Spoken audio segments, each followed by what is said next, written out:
According to the public organization Crimea SOS, the Russian occupiers set up a checkpoint on the Kerch Bridge after the explosions in the temporarily occupied Crimea in the evening of August 18th. They check people who are leaving the peninsula.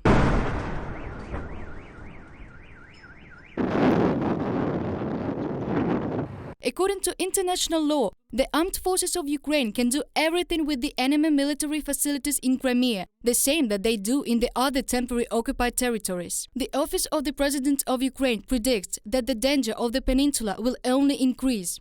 We will ask the sun, wind, water and even tobacco products to effectively work out the ammunition depots. On the other hand, we will insist that Russia voluntarily dismantle all the illegal bases and bridges that they have built in Crimea over 8 years. Mikhailo Podolyak, advisor to the head of the Office of the President of Ukraine, in an interview on Channel 24.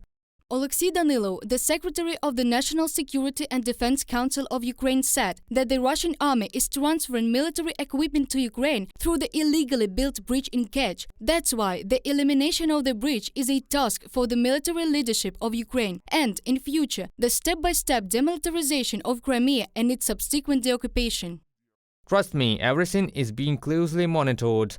All this will be done as soon as there is a need, an opportunity, an ability and the tasks. Oleksiy Danilov, Secretary of the National Security and Defense Council of Ukraine, on the air of the national telethon. According to the coordinator of the Crimea SOS organization, Denis Savchenko, about 38,000 cars have left after the explosions in the occupied Crimea on August 16th. Approximately the same number of cars had left the peninsula earlier, after the explosions in Novofedorivka. According to the Ukrainian intelligence, the occupying authorities have also fled the temporarily occupied peninsula. The operation demilitarization in a delicate style of the armed forces of Ukraine will continue until the complete deoccupation of Ukrainian territories. Our warriors are the best sponsors of a good mood. Crimea is Ukraine. Andriy Yermak, head of the Office of the President of Ukraine, on Telegram. It's time for Ukraine to demolish the Kerch Bridge. Anders Oslund, a Swedish economist and senior fellow at the Atlantic Council, has written about this on Twitter. He believes that after the demolition of the bridge, the Russian invaders will quickly flee the Ukrainian peninsula. In addition, according to American political scientist Ramis Yunus, the strike on the bridge will be an important political signal.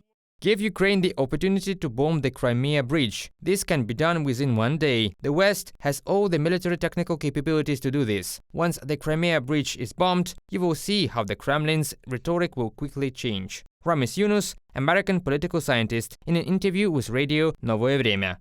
The Russian invaders began the building of the bridge across the Kerch Strait after they occupied Ukrainian Crimea in 2014. The bridge was opened in May 2018. The European Union and the USA condemned the opening of the bridge, and back then the European Union declared that the construction was aimed at further forced integration of the illegally occupied peninsula. The Ukrainian military experts say that now the decision on the Crimea Bridge has already been made and now it is clear to everyone. For example, according to Oleg Zhdanov, in order to accelerate the liberation of the peninsula from Russia, it is necessary to destroy the Crimea Bridge and the cruise missile caliber storage base in Sevastopol. Reported by Diana Kolesnik, Yulia Bezborodko, UATV News.